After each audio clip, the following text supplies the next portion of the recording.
Hello, everyone. Good morning. At least it's morning here in New England.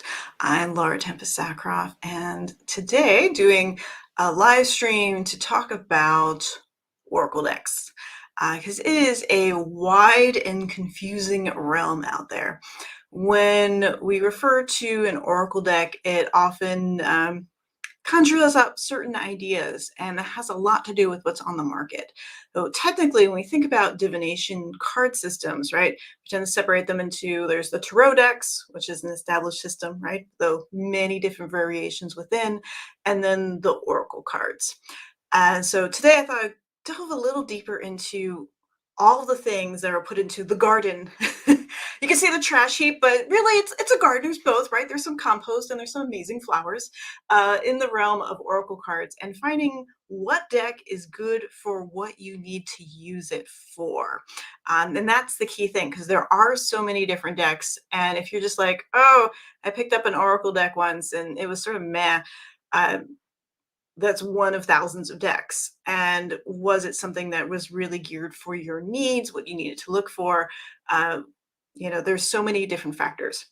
So first, I have some little banners here to make it easy. Let's just cover quickly the established systems that get tossed in the Oracle category.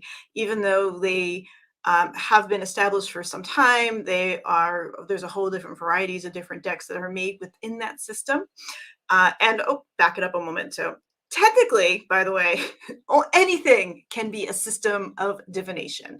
There are many, many different types of divination, using cards, using bones, using shells, using internal organs, wax, tea, oil, right? There, hands, all these different things. We have so many different systems of divination. So technically anything could be used as a system of divination. You can take a collection of the memory cards, remember the memory game, and technically use those for a system of divination. There's a cat fight happening outside the door. Isn't that great? This is live. This is what live is for. Say hi to Gracie and Max. Anyway, so keep that in mind, that Oracle is a huge word that encompasses many things. So first, let's get some of the established decks out of the way. The Kipper is one variety. This is just an example of it. This is from US Games. All right, so here's the Kipper tradition.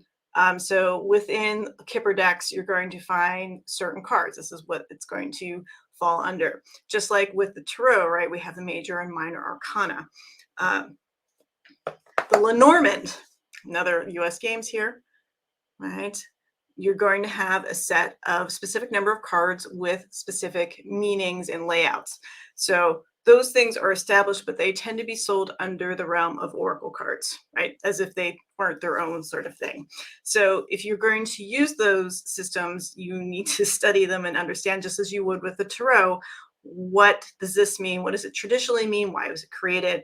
Understanding that. Also within that, I would put the realm of playing cards, because playing cards here is the Magic Neko deck by Stasia Burrington. She has several different decks, including fantastic tarot decks. If you've taken any of my tarot workshops, you know that I love some of her decks. And what is really fun, though, about this particular playing card deck is it has fun art illustrations. So you could use it for playing card purposes, but you can also look at that image and get something else from it. And keeping in mind that playing card deck, right, lines up with the minor arcana of the tarot. But there are many beautiful, artful card decks, right, that are based on playing card systems. So that gives us the established deck realm. So let's take that off. Oh, I should also be able to see. Yeah, hello, folks. So I have the chat going off so I can see my little headers for you to make things easy. The next thing we can look at is deities and archetypes. All right, these are decks that are based on a pantheon of deities or specific working with archetypes. So my very first Oracle deck that I ever purchased was the Goddess Knowledge cards by Susan Sedan Boulay. They are small little oracle cards. In Susan's artwork with on the back the name of a deity and a little write-up about them. And they're beautiful art cards. And by the way, some of these categories that we're going to cover they bleed a little bit into other ones, but I would put this definitely under deities and archetypes, because the purpose of this is to explore that deity through the artwork and through the meditation that's on the back. So you have that. Another one that's similar is the Gods and Goddesses card deck. Right, this is Hindu deities, mantras, blessings, and meditations. So for this, you have a deity. All right, there's Kali Ma.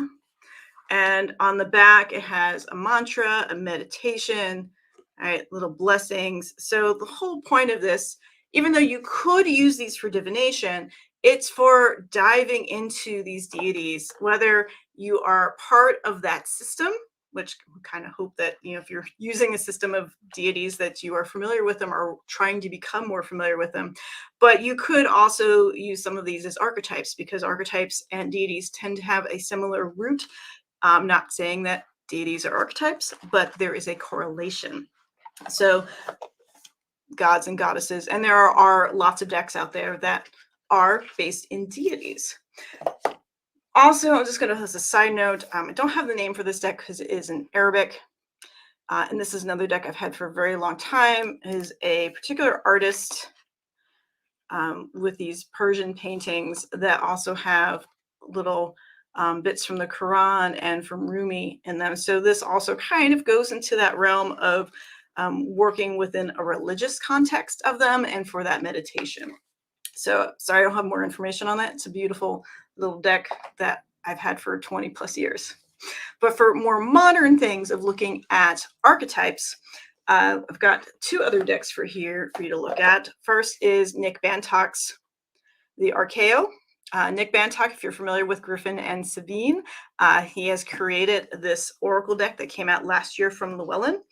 And this is all about understanding and developing your archetypes. So throughout all of this, he has images and art that comes up with specific names, such as a shadow diver. So a little untraditional for some of these, but also, sage,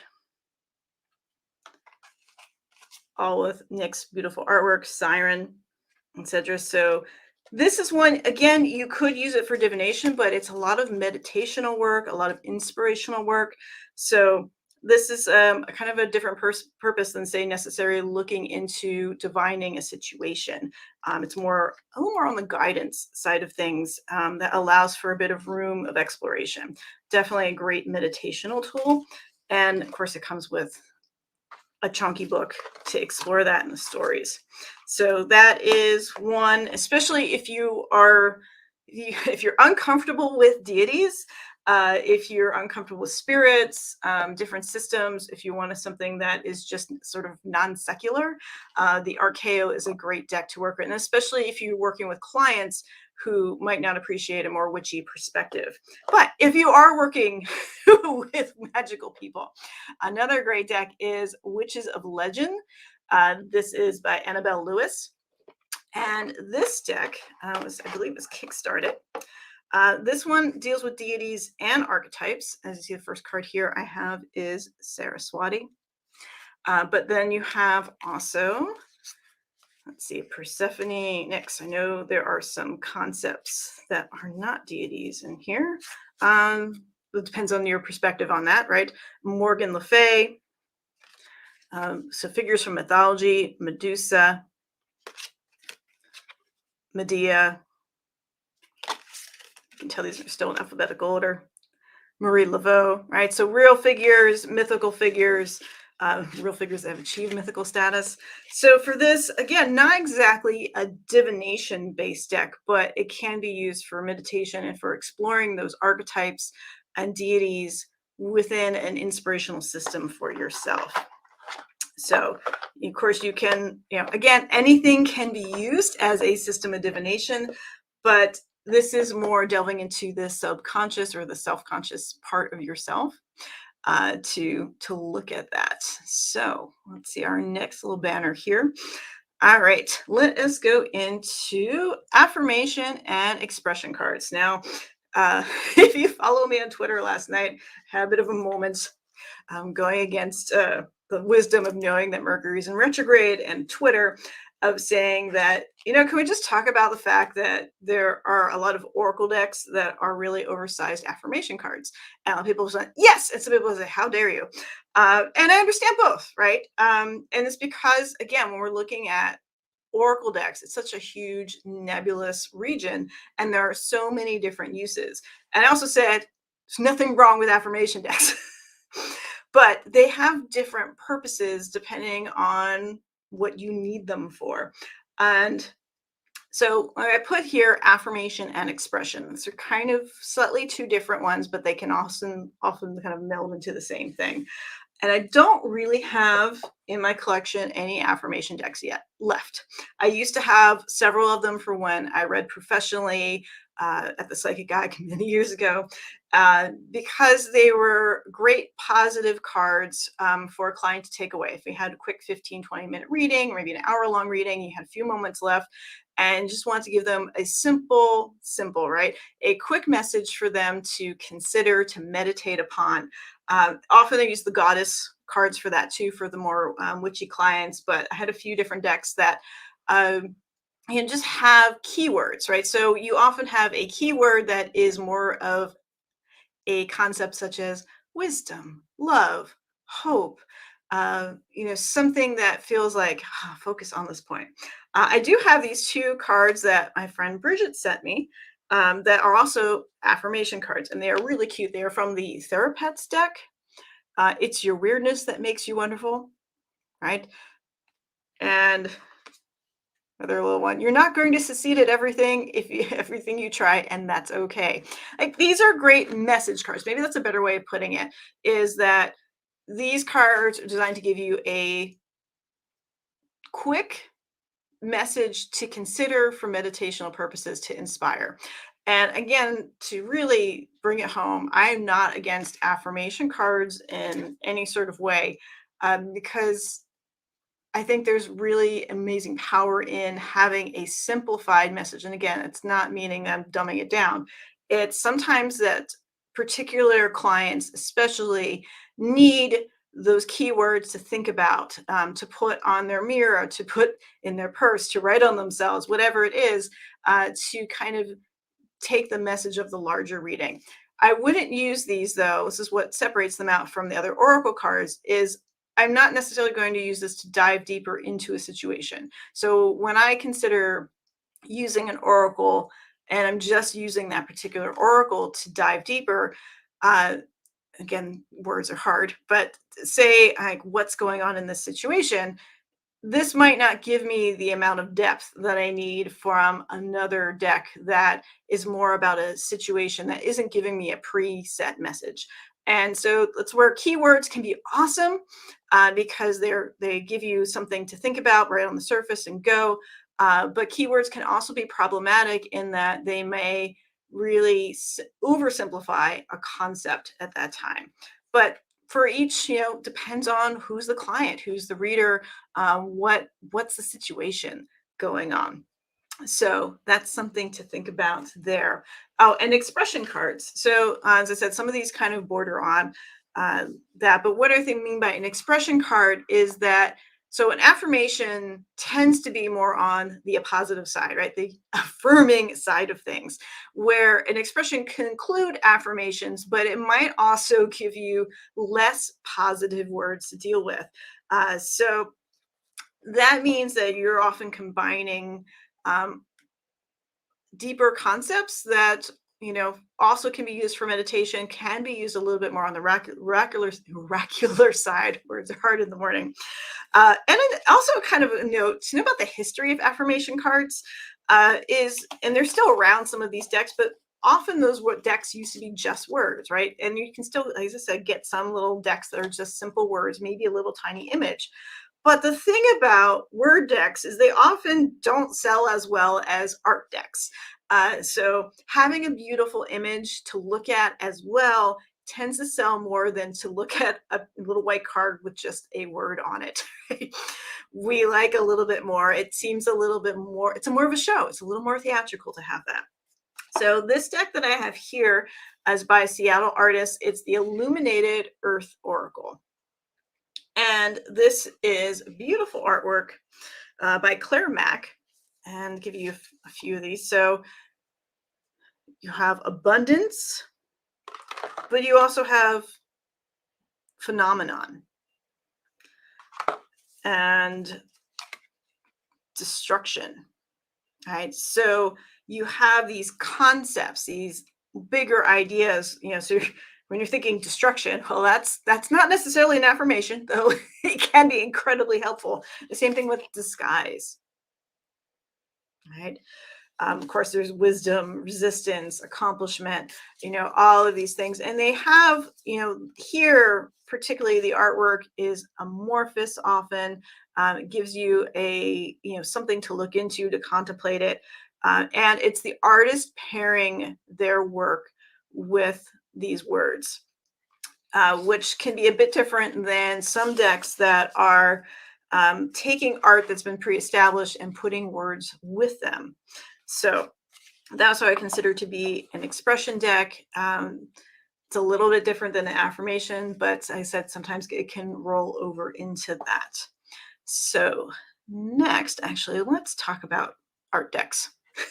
While we're here, art decks or art cards tend to, I consider them to be cards that are more about the art than it is about necessarily a particular message. So for years, I've had people say to me, you could just print your art as it is right now into an oracle deck or into a tarot. And I go, yeah, I could, but that doesn't mean I should, because pairing different words with art just to kind of make them fit, or just to have the cards as art themselves, like, well, you might as well have a note card or a print to put it up on the wall at that point, though it is nice and handy, right? And I'm not dissing art cards, by the way, but all of the oracles that I create, the art is specifically made for the oracle deck. It's meant to exist in that system. And that's really, really important to me as an artist, as a person of divination, to put those things together in a conscious, clear way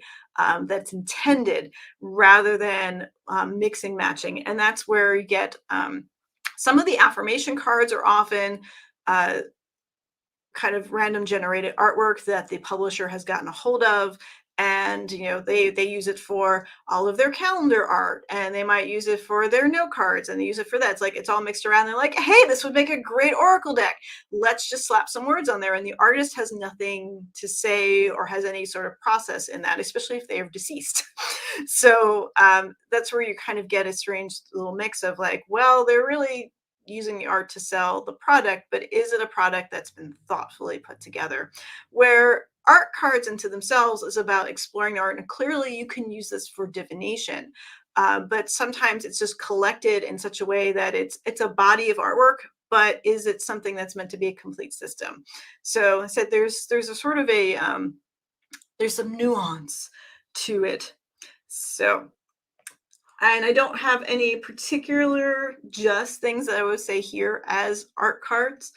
They are a bit more rare, or they're also things that I often don't use in the collection unless it's something that it's by an artist I absolutely love. But most of the artists that I also absolutely love who are doing oracle decks have a system, have something planned and put together here. So the next one that we go is into theme decks. So these are oracles that are based on a particular theme. Most common ones are animal decks. So pull out for you another deck that I've had a very long time is the Druid Animal Oracle. And this is a set of animal cards, and they're very big cards. You think the Liminal Spirits is big. These are huge.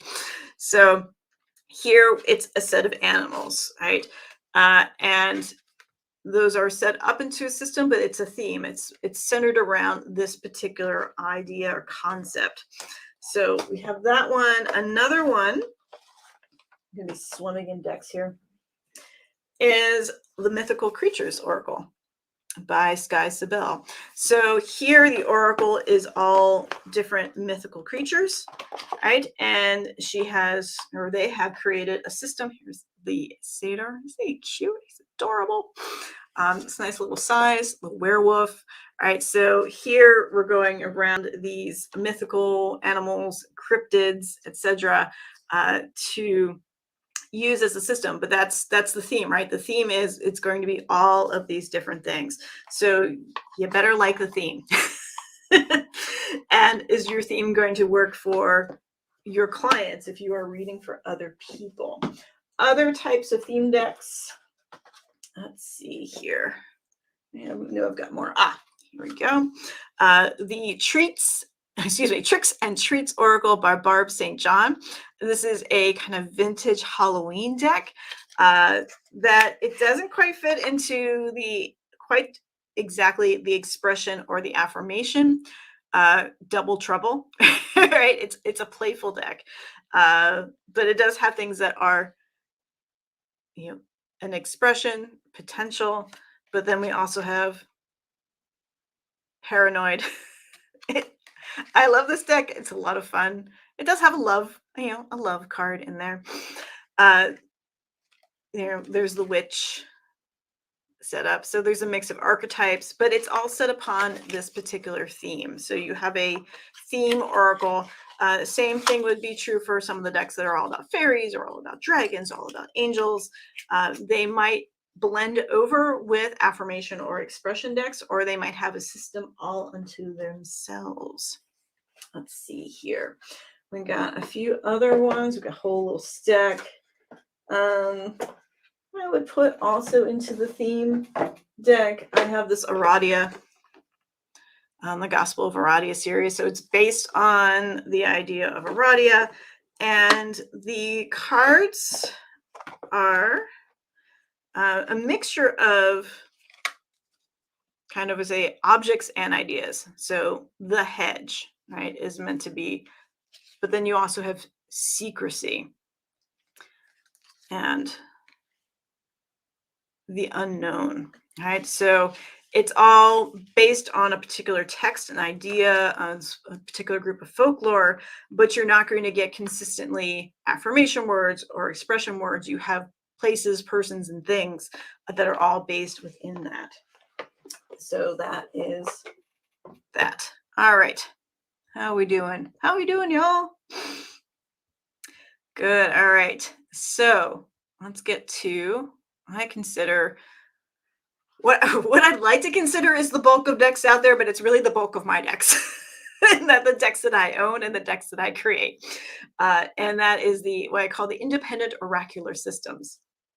So, I forgot one more on the theme deck, by the way, too. Sorry, I'm going to back this up. Theme deck is the Sibyl's Oraculum, the Oracle of the Black Doves of Africa. This is, it's part art, it's part theme, it's part archetypes as well. Again, it's based on a particular system right here, and there's a really wonderful extensive guidebook that goes along with these. But here you'll see that the cards, this is desire, but you'll also get measurements. Now these cards are kind of low contrast, so they're not going to read up on the screen as great. Aggression, right? So it's a mixture of, again, thoughts, ideas, concept, people, places, etc. But it's all based on the mythology surrounding the Black Dove history, Black Doves of Africa. So anyway, go back to independent oracular systems. All right.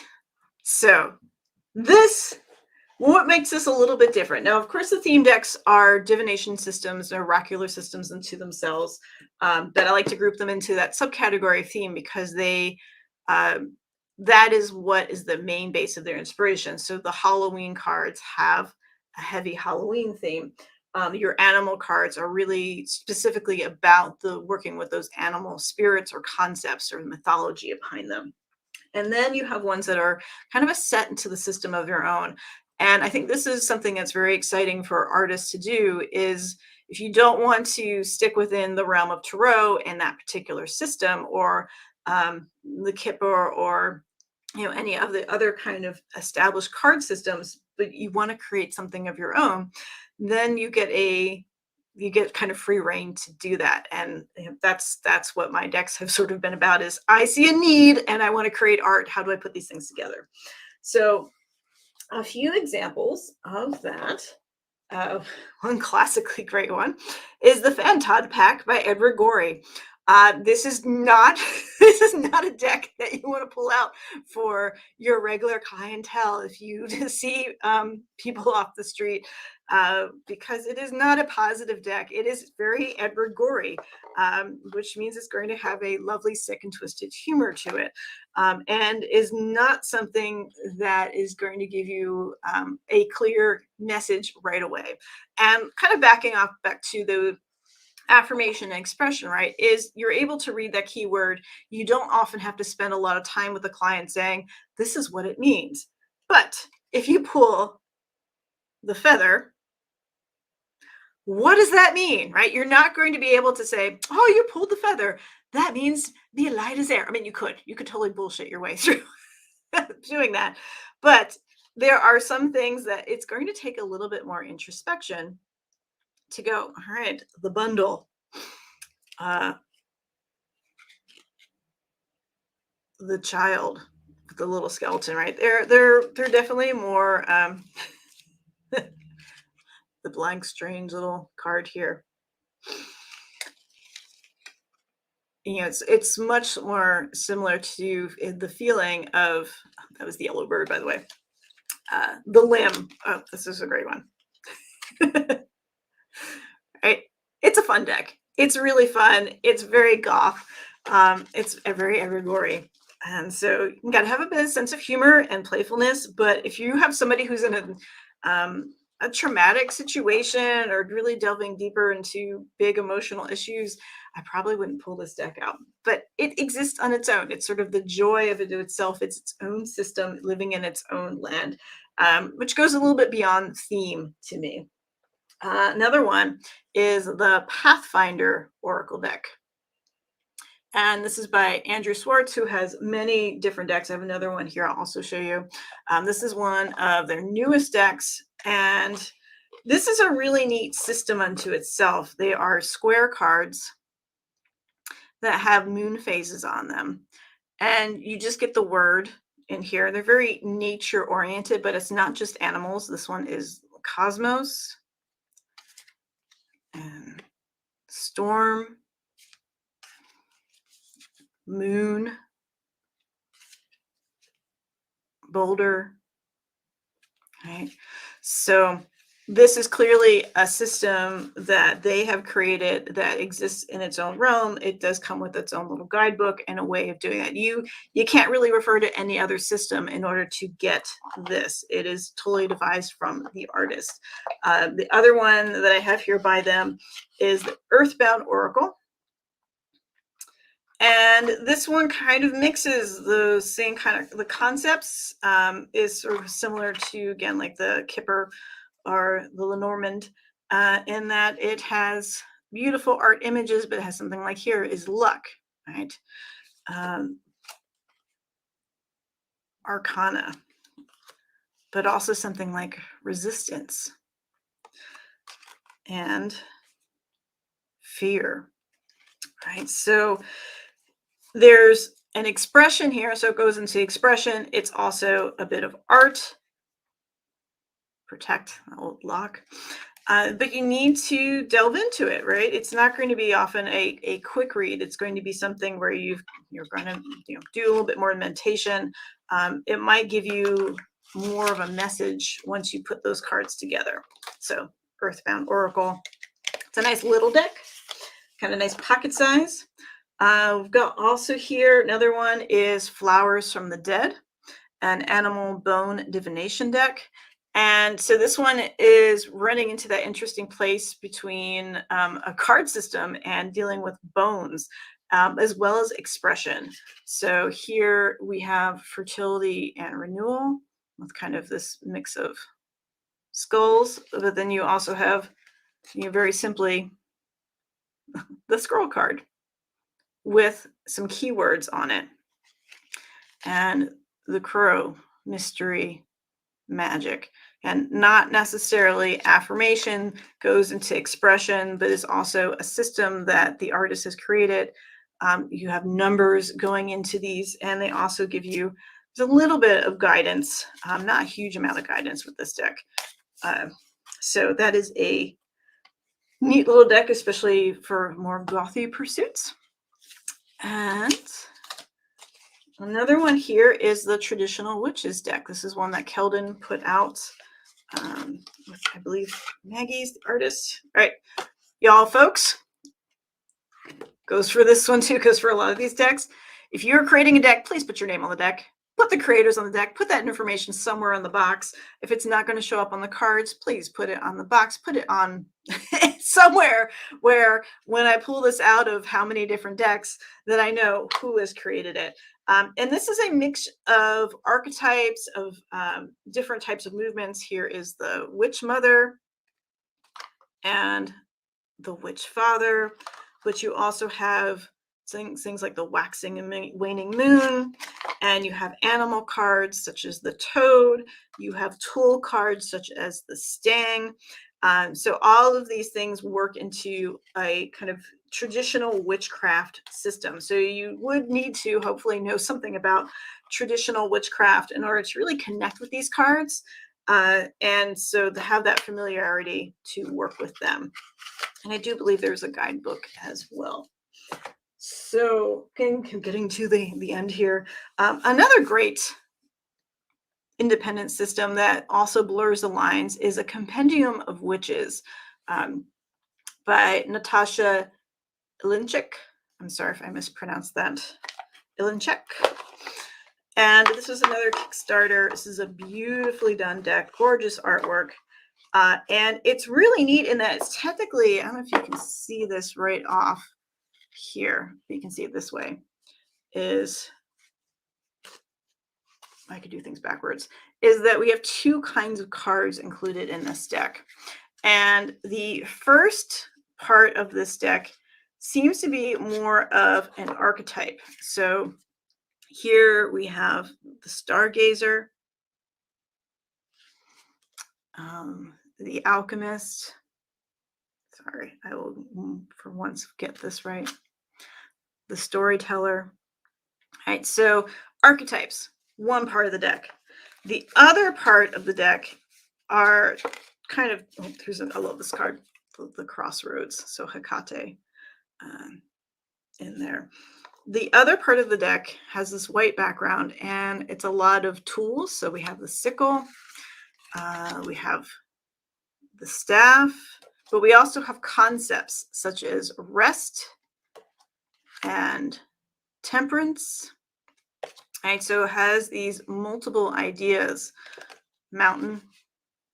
All right, so this is a deck where you could split it into parts, and you could use this part for some readings and this part for other readings, especially if you wanted something that focuses more on archetypal concepts, where if you want to look at the different meanings that are behind these places and objects, right, and ideas and concepts, and putting, of course, together, they also make a great pairing, but it's understanding what are you doing when you're blending these, very much like the Major or Minor Arcana. So it's a really smart, lovely deck. And again, that is the Compendium of Witches. Just really beautiful all around. And the last one I will show you is the Liminal Spirits Oracle, which if you're here, you're probably already familiar with this. So this is also an independent oracular system. It is definitely not affirmation cards or expression cards because that's not the root of it. The root of it is, as you see here, they are witches' spirit cards. So these are for contacting spirit, whether it is dealing with your own spirit, spirits of place, spirits of objects, animals, plants, places, right? These are important. These are important things. These are important things. They are important to me. And so here, the words, when you get Belladonna, you're not going to get a quick word that tells you what the Belladonna card is about. It's It's more about opening up the subconscious to consider what's going on in here, perhaps working with the booklet, though it's not necessary, and connecting with those spirits. So I would not use my own deck for a quick, end of reading happy pull for somebody, unless I knew what kind of practitioner they were and that we could probably talk about that. Bone. I can quickly talk about what these card concepts are, also because I created the deck. But knowing that if somebody needs a simple message that gives direction, gives a meditation, gives something, they're not going to get that as easily from this deck, because it's about connecting spirits. And if you think about it too, when you are dealing with spirits, you don't want to be like, quick, let's have a chat with spirits. Okay, good, right? This is more of a deck for your main reading, that you sit down and do this as your primary deck, not as a sort of supplementary quick deck in there. So it takes a little bit more focus, a little bit more work. So that gets us, let's see, we've done art cards, theme decks, affirmation, deities, and established systems. So I'm going to pop, we can pop that off of here. So hi, everybody. Okay, now I can get to your questions, so I can see there. Michelle asked, what was the traditional witchcraft cards called? It is called the Traditional Witches Deck.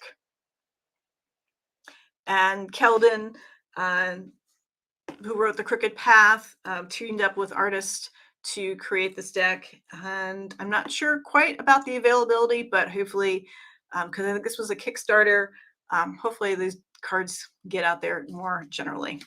So hello everybody, good morning. Julie, he's Edward Gorey, not Edward Pleasant. Yeah, right. That is very true. So with these things, when you're looking, like, what do you need out of an oracle deck? Are you looking for something if, like, you're like, I don't like the tarot, not everybody connects with every kind of system, but I'm looking for something where I can delve into the art and I can use it as a complete system of divination to delve into deeply. Right? An oracle deck is probably going to be a great way to get into it, but it's a matter of what are you going to gravitate to. And the unfortunate thing is, in most places, you can't look at the cards, right? There's usually only like whatever's on the cover. Like with the Liminal Spirits, you can see a couple of them on the back, even though there's 42 cards in here. But you're only going to be able to guess what that's about. Same thing with the Aradia deck, is you get a little bit of a teaser, but you might like, I love this deck or this card, but the other 40 cards are not my jam. There's always going to be some card in a deck. It's very rarely you're gonna be like, I'm 100% every single card in this deck is totally there. There's always gonna be one like, but that's okay, right? The majority of it's pretty good. So Jeannie asked, can we see the playing deck you featured? Yes, that is the Neko Magic Neko deck. Come on. As you can see there, Stasia Burrington. You can see, you can follow on Instagram, as well as buy them. I believe there's an Etsy shop or directly from the website. So it's cats. Everything's about cats, right? If we were pulling out tarot decks, we'd be talking about like how many different tarot decks there are. And all right, so let's take a look at this for a moment. All right, so if I'm going to pull this back to the tarot, this is the Seven of Hearts. So Seven of Hearts is the Seven of Cups. And the Seven of Cups, I look at it as a deck in pursuit of something, right? So here is pursuit of an emotional goal. This is sort of our Ten of Cups image when you think about it, as a sort of loving thing, but it's that desire to be perhaps adored, to be comfortable, kind of bringing that into being. So, oh my God, I love this. This is just such a fun little deck. So we have this little ramen cat for the Eight of Hearts, which is the Eight of Cups. So yeah, it's just so stinking cute. And all of Stasia's decks are very, very thoughtful. And I believe for the most part that most artists who are creating particularly multiple decks are extremely thoughtful in the decks that they are creating, that there's a lot of thoughts and energy about them. Versus, there are folks who are going, oh, it'd be neat to do a tarot deck. Apparently that's hot. But they don't really research what the tarot is about, or they're like, oh, an oracle is just a bunch of different cards, and there's no coherency to it. And that's what I would also look for in an oracle deck is it coherent? Does it feel like it can look at the whole aspect of your life? And that's also where I put affirmation cards into their own realm, right? Because they have a particular goal. Again, not a negative thing. It's a particular goal to uplift, right? There's a reason why affirmations are really helpful in changing how we think about ourselves or particular situations, right? Because we're bringing that idea and concept into it. But you wouldn't have like defamation cards. That's a different kind of concept, right? So it's like, what are you looking for? Jolie says that's what I love about Edge of the Circle in Seattle. Yes, Edge of the Circle is great. If you're in the Pacific Northwest, they have a huge selection of cards. Down in San Diego, there is, oh my gosh, oh, I'm so sorry, I'm blanking on it has tree. I've taught 2 workshops there. I cannot think of it. If you're I will find it. I'll try to post it in the comments. They also have a huge selection of cards for y'all to look at. So a lot of shops do try to have those samples too. So if you're going to a metaphysical store, this is a really good reason to support your local witch shops, is that they often do try to have display cards for you to look at versus borders where you're not going to be able to look at those cards. So Tree of Life, I think. Oh my God, I'm so sorry. I'm still working on my first cup of tea. Michelle asks, are you bringing a tarot deck out eventually? Actually, that is currently what I am focusing on right now, is creating a tarot deck. And hopefully, if you're following me on Patreon, that's where it's going to appear first. Is that's it. I think that's going to be the big project for this year, is finally the tarot deck. And so and part of the reason I created Oracle systems first is that I really relished being able to create those systems. And I also saw a need that I couldn't really fill in working with the Tarot system. And I love Tarot. Like, that is my primary form of card divination, is through the Tarot. But the second Oracle deck that's coming out this summer, Anatomy of a Witch, is connected to the concepts of the book I wrote, Anatomy of a Witch, right? So how to relate back to the body. And it's also not a deck that is really affirmation or expression. It technically is a theme. It technically runs into art, but it is a complete oracle system unto itself, that you just can't jump over to another deck and expect it to kind of fill in all the blanks. You have to exist within itself. So that is that. Does anyone else have any other questions about that? Hopefully this makes it a lot more clear. And it might also help to see who is creating the decks, who are they being published by. A lot of these decks here that I've shown you are independently published or have been kickstarted, or they're created by publishers who are thoroughly within the metaphysical scene.